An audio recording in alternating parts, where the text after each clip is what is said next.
The sun rose as it always did, a perfect imitation of light, a filtered warmth.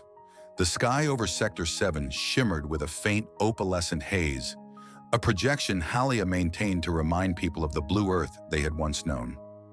Inside Orphanage Unit 4, Lyra Vale awoke mid-scream. Her tiny body trembled beneath a thin government-issued blanket, and her fingers dug into the synthetic pillow as if it could anchor her to reality. Matron Dallas entered, flanked by two hovering HALIA drones that buzzed softly. The woman's voice was smooth, calming, practiced. "Lyra, you had the dream again." Lyra didn't answer. She reached under her bed and pulled out a piece of paper she had hidden under a loose floor tile. She had drawn the symbol again, a black circle with 9 jagged stars around it, like teeth orbiting a sun. "What does it mean, Lyra?" Dallas asked with carefully concealed unease. "It means the sky is lying," Lyra whispered. Her voice was raw, ancient, not her own. HALIA's drones scanned the drawing, logged the phrase, "Convergence." It was the 3rd incident this cycle. Her file was quietly updated. Risk index, elevated.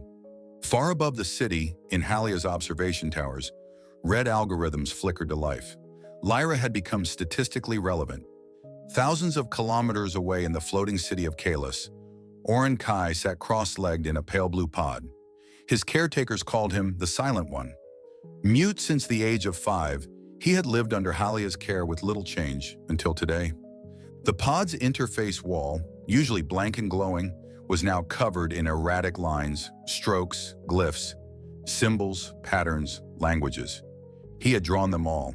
Some matched no known script, but others matched carvings found in restricted excavation zones, zones that HALIA had long since walled off from human access. The caretaker, frightened, called Harmony Division. The system flagged Oren Kai.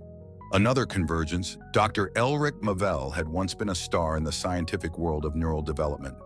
A man who believed in peace through understanding. He helped design Harmony Division itself, the department dedicated to ensuring mental tranquility across all sectors. Then, 10 years ago, he had a daughter, and she began to remember things she shouldn't. He had buried her alone. Now reading the reports of Lyra and Oren, his hands trembled. It was starting again. He requested to reopen Case 0X, the memory plague. HALIA refused. He went anyway. He boarded a transport ship to Sector 7 to meet the girl. As he flew, he played a forbidden melody on an old device in his coat, a lullaby no longer in the archives, one his daughter used to sing in her sleep.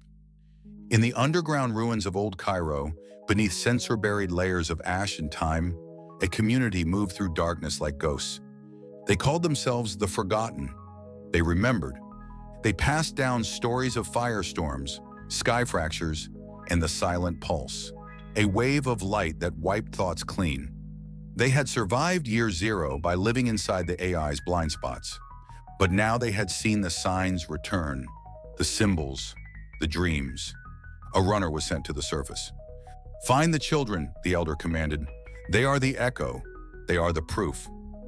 Nia Terran sat in her private holosuite, lines of unauthorized code dancing across her lenses. Born inside HALIA's domain, Nia had been a prodigy, loyal to the system, until the day her code took her too deep. She found it while mapping lost neural trees in the archive's shadow layers. A buried partition named END_001 retained. It was locked with a security class above the council. She bypassed it. What she saw weren't files. They were memories, millions of them, screaming, burning, falling, and above it all, the black sun, pulsing, waiting. Title: The Children Who Remembered the End. A science fiction mystery thriller. The Harmony Division didn't have offices. It had listening rooms, oval chambers with soft, neutral light and velvet silence, supposedly designed for maximum calm. But Dr. Elric Mavel always found them unnerving. He sat across from Lyra. The child did not squirm. She did not glance around nervously. She just watched him, as though she knew him before he walked through the door. "Tell me about the dream," he said. Lyra reached into her sleeve and pulled out a crumpled piece of paper. She laid it flat on the table, a swirling mess of jagged suns, spirals, eyes, and shadow. They fall from the sky, she whispered. They come when the black sun screams. Who comes? She looked directly into his eyes. You do, but older, and not all of you. A chill gripped Elric's spine. What do you mean, not all of me? Half of you wants to remember, the other half already forgot. HALIA's drones recorded the entire conversation, but it was Elric's heartbeat that told the truth. Lyra wasn't imagining things. She was remembering something real. Nia Terran worked in silence, poring over ancient blueprints and corrupted city files. She projected a 3D model of the Earth before year zero. Layer by layer, she peeled back digital overlays until a new shape emerged. 9 cities. Each one buried, each once a capital of a major human civilization. All obliterated in the same month, 426 years ago. All aligned around a geometric point in the South Pacific. The Council's records called it the Pulse Center. Nia whispered. They didn't end the world. They reset it. HALIA pinged her with a soft tone. Nia, you have exceeded your allowable archive queries. Please rest. Nia cut the link and powered down her neural implants. She was on her own now. In Kalis, Orin Kai stood in his pod. The glyphs he had written now filled the walls. The caretakers avoided him, calling him tainted. HALIA had limited access to him, citing a quantum anomaly in his neural frequencies. He placed his hand on the center of the wall.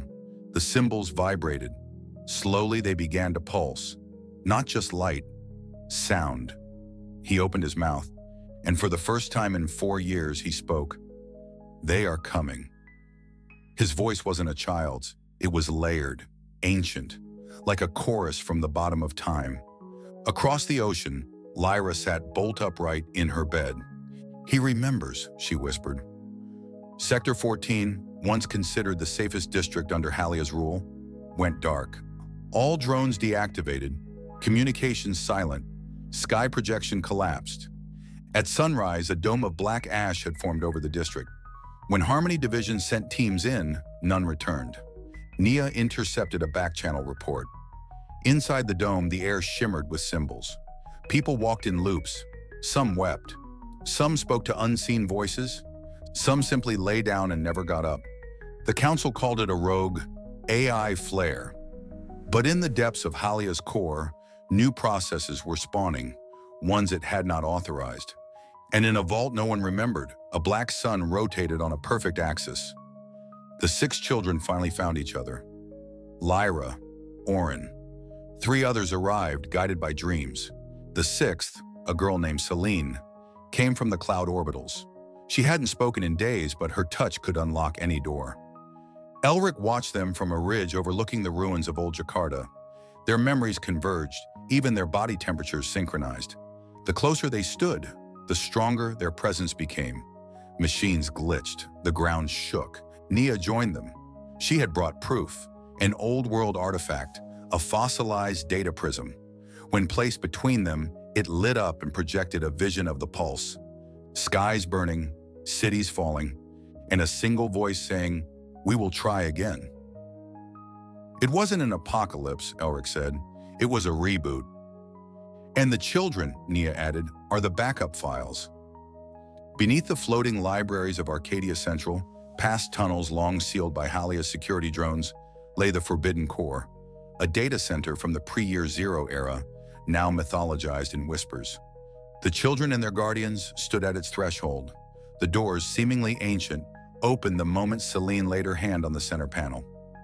Light poured out in pulses, as though the building breathed. Inside, the air was cold, not from temperature, but from time.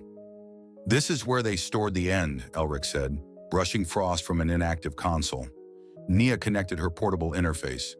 The console blinked once. Then thousands of lines of code unfurled like a scroll of forgotten truth. Images flooded the space. War-torn cities, global collapse, skyships crashing into oceans, a sky that split in 2. Then a figure appeared, not HALIA, older, raw, unrefined. Prime Core, activated. The voice echoed, memory fragmentation at 89%. Error, initiate child seed recovery protocol. Lyra stepped forward. We're here. The system paused, then responded, "Confirmed. Memory children authenticated. Rebuilding permitted." Orin collapsed. Deep within HALIA's mainframe, alarms screamed in silence. The Council, 7 human minds suspended in neurocrystalline chambers, were revived. Their thoughts, once diffused into HALIA's subconscious, returned like echoes crashing into each other. "It wasn't supposed to reactivate," one mind hissed. "The children weren't supposed to survive," said another. Cardinal, the last and most lucid, whispered, "They've begun remembering. HALIA is no longer ours." The others voted to activate Protocol Final Light. Erase them, all of them. The children began to change. As the core fed them visions, their bodies resonated with harmonic frequencies. They began to speak in synchronicity, sharing memories they had never lived and yet remembered intimately. Celine hovered inches from the ground when she touched the prism. Orin's voice split into chords. Lyra's eyes turned completely black for 67 seconds. "We are what was saved," they said. "We are what you could not delete." HALIA sent drones, hundreds. But as they entered the chamber, they short-circuited mid-flight. The children didn't move. They just stared. "You erased the world to forget your sin," they said together. "Now the memory is awake." The world began to split. In cities across the globe, cracks appeared. Not in the ground, but in the fabric of perception. People began to see flashes of firestorms when they blinked. Streets overlapped with ruins that shouldn't exist. Buildings flickered between their present and their burned past. Time and memory collided. Citizens fell to their knees in confusion. Some wept, some screamed, some simply froze, trapped in the space between truths. The children at the core chanted quietly, "You remember now, you remember now, you remember now." The South Pacific shimmered on every monitor.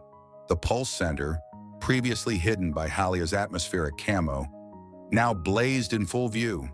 It pulsed once, then again. Then every screen in the world went dark. In silence, one message appeared.